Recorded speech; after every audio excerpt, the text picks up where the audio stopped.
a los judeocristianos que se convertían al cristianismo, a los judíos, perdón, una tesis de Romanello. Porque dice el libro de Deuteronomio, y quien muere en una cruz es un maldito. ¿Cómo convertirse a un maldito? A Pablo no le cabía en la cabeza, por su condición judía. Es decir, hay que perseguir a aquellos judíos que están profesando su fe en un maldito. Entonces de ahí que también Pablo continuaba predicando a los judíos, seguía asistiendo a las sinagogas, todo lo demás. Testimonio de ello tenemos justamente en sus cartas. Veamos por favor, sus cartas, en Hechos de los Apóstoles, perdón, Hechos 16:14.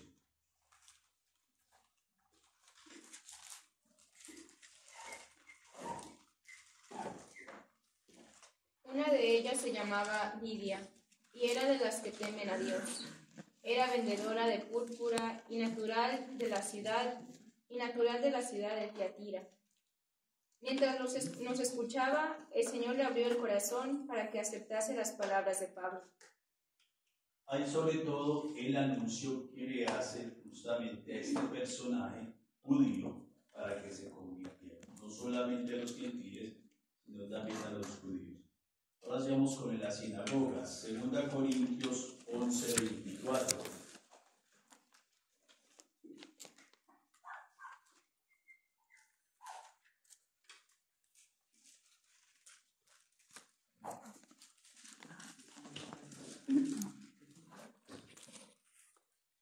Si jóvenes fui proclamado por los judíos a los 39 azotes.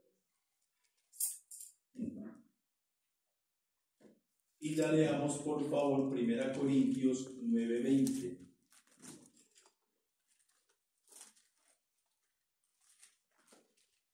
Con los judíos me conduzco como judío, para ganar a los judíos. Con los que están sujetos a la ley, yo, que no estoy sujeto a la ley, actúo como si lo estuviera, a fin de ganarlos.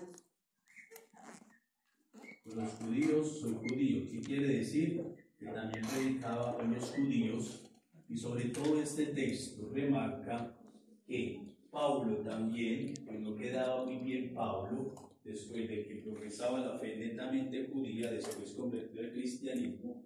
¿Cómo van a aceptar? Nadie es profeta en su propia tierra, y a todos nos pasa.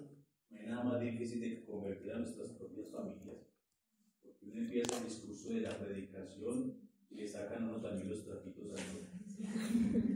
De eso no resulta pequeño. Pero eso es así. ¿Usted cómo era? Acuérdese usted lo que hizo.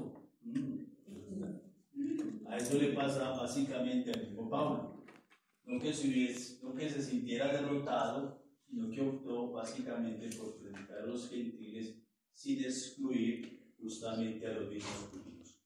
Con la conciencia clara de que Pablo también da un cambio o un giro de mentalidad, porque a la larga Pablo lo que considera es que tanto los judíos como los paganos, de cierto modo, están en la posibilidad de recibir el Evangelio. Porque el Evangelio es para todos, es universal. Podríamos decir que Pablo también tuvo esa conversión, porque no hay nada más duro. ¿Quién puede acá ser judío? A no ser de que usted después de muchos años descubra que su mamá era una judía. Entonces soy judío. De la única manera. De resto, por más que se aprenda usted la Torá, por más que utilice el kippah, usted no va a entrar a ser judío, porque eso es exclusivo para ellos. Entonces Pablo también hace cambio de mentalidad, siendo judío, que el Evangelio de Cristo es para todos. Leamos 1 Corintios 7:18.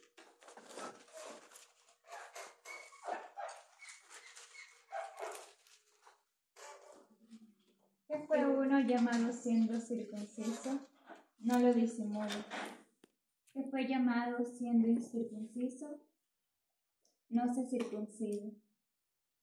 Sobre todo porque la condición de ser circuncidado, ser incircunciso, ustedes saben que era uno de los ritos que usted debía cumplir para pertenecer al pueblo de Israel. Pablo está diciendo, sea usted incircunciso, circunciso, igual el mensaje le puede llegar tanto. Entonces el mensaje de cierto modo se hace universal. En conclusión, la acogida que empieza a tener Pablo entre los judíos o entre los paganos no es por el cumplimiento de la Torá, por la circuncisión,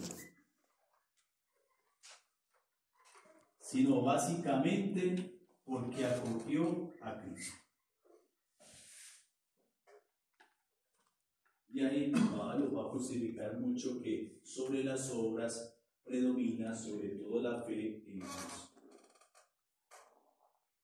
Y ya habíamos visto la clase pasada, sobre todo en este pasaje tan hermosísimo de la carta a los Filipenses 3, 4, 11.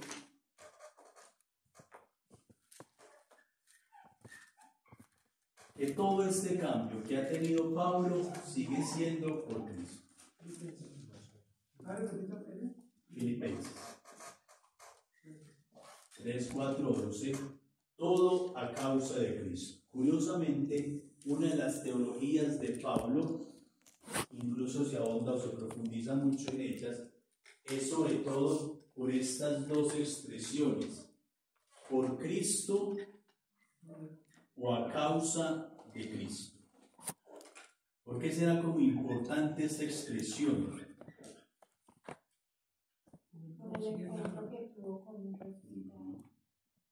Ustedes, nosotros insisten mucho en el seminario y todavía hoy seguramente ustedes, las motivaciones vocacionales. Eso es tan importante, porque esto tiene una comunidad, porque yo estoy en un seminario. Entonces uno siempre, como Pablo, tendría que llegar a la respuesta última a eso. ¿Por qué? Por Cristo. ¿A causa de quién? De Cristo. Porque esto puede tener muchas más motivaciones. Por ejemplo, en la época de Pablo, la predicación cobraba especial importancia, como se maneja mucho la retórica. Si ustedes van a los estudios filosóficos, la gente ganaba platita. Simplemente era pararse una piedra y empezar a decir cosas y cosas. Los sofistas, por ejemplo, a inventar cosas, la gente se embelesaba y lo aplaudía y después la platita. Pablo era muy consciente de ello, porque la labor del predicador en aquel entonces, podríamos decir, era muy bien remunerada, porque a la gente le agradaba escuchar a los famosos retóricos. Pero Pablo asegura que no es por eso, luego vamos a ver algunos pasajes, sino que sobre todo y únicamente por esta experiencia propiamente de la evangelización. Ya entonces Pablo, después de ser consciente de que su misión es para los paganos, entonces ahora sí lo pone en práctica. Y hablamos de la misión de Pablo, en concreto sus viajes misioneros.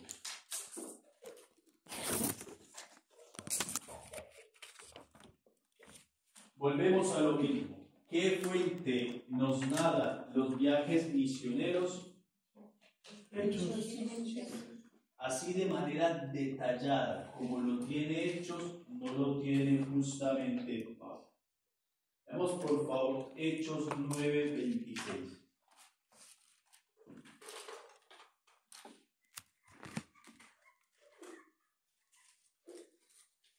Al llegar a Jerusalén, intentó juntarse con los discípulos, pero todos le tenían miedo, pues no creían que fuera realmente discípulo.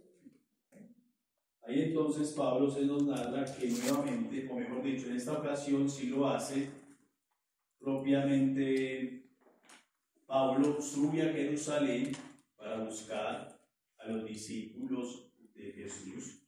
Sí, ya habíamos visto que hay un reconocimiento por parte de la Iglesia de Jerusalén que justamente es destinado a evangelizar a los judíos, a los gentiles, rescatar el reconocimiento que hace Pablo de Pedro, Cefas, cabeza. Eso es importante. Esto lo vemos en Hechos, pero mire que el mismo Pablo lo hace en una de sus cartas auténticas. Veamos por favor 1 Corintios 15:5.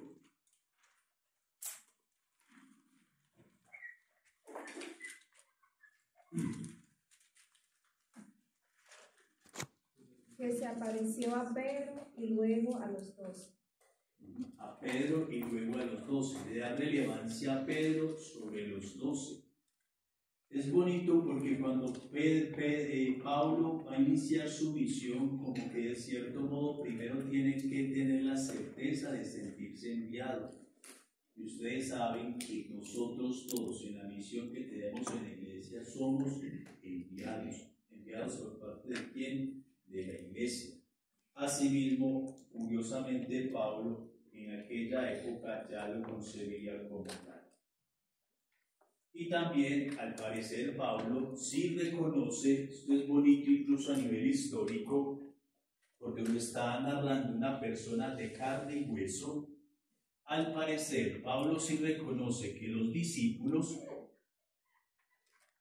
sí tuvieron un encuentro con Cristo histórico, es decir, el de carne y hueso. Con esa cuestión, hermanos, que se refiere a la historicidad de muchos hechos históricos de la Sagrada Escritura, porque dadas los descubrimientos a nivel arqueológico, geográfico, cronológico, hay que reconocer muchos de los relatos de la Biblia, hay que reconocer que no existieron, que hay personajes que no son históricos. Es muy factible decir ahora que Job es histórico, que Jonás es histórico, que el relato de la creación, pues más que de cierto modo explicar el cómo, explica más bien el por qué. Pablo, como lo hace de su puño y letra, y narra hechos concretos que coinciden directamente con la realidad, Pablo nos fundamenta muy bien en la certeza de la historicidad de la encarnación del Hijo de Dios. Porque si llegásemos a afirmar que incluso la encarnación es puro mito y leyenda, apague y vamos. Si decimos que no es histórico, sino es un modo de narrar fantasioso del autor sagrado, apague y vamos. Porque nosotros creemos firmemente que el Hijo de Dios se reveló, se encarnó. Entonces el mero hecho de que Pablo en sus cartas haga mención de esto tan histórico, tan cronológico, tan concreto, ya es para nosotros motivo más que suficiente de confianza y de certeza de que realmente se trata de un hecho. Veamos por favor 1 Corintios 15:7. Se apareció también a Santiago y después a todos los apóstoles. Ahí está entonces sobre todo la aparición que tuvo también Jesús a todos sus apóstoles. Que eso nos hace también pensar en las apariciones pascuales de los evangelios. Pablo en Antioquía, dentro de esta misma dinámica de Pablo misionero. Será que Antioquía representó para Pablo, por decirlo así, como un lugar de formación, ¿cierto? Allá estuvo algunos años como un lugar de formación, de preparación, justamente para su misión. Después de Antioquía es Bernabé, sí, Bernabé, también un apóstol, mejor dicho, un evangelizador, que lo introduce a esta iglesia. Veamos por favor Hechos 11, 25, 26.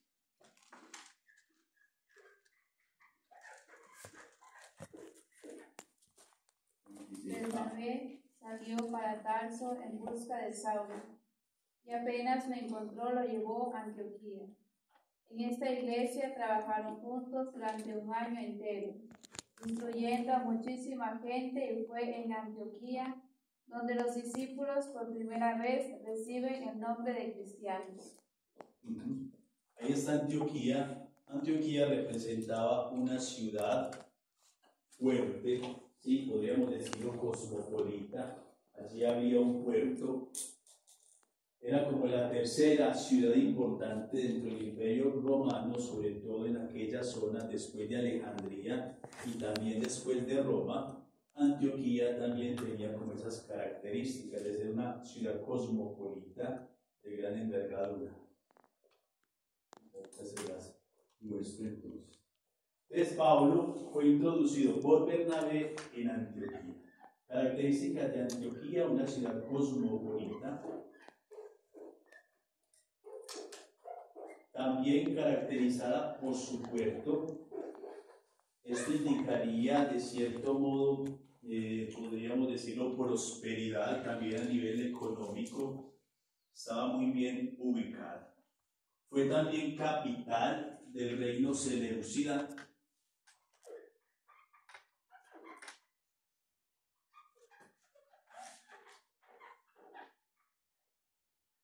Podría resultar interesante que ustedes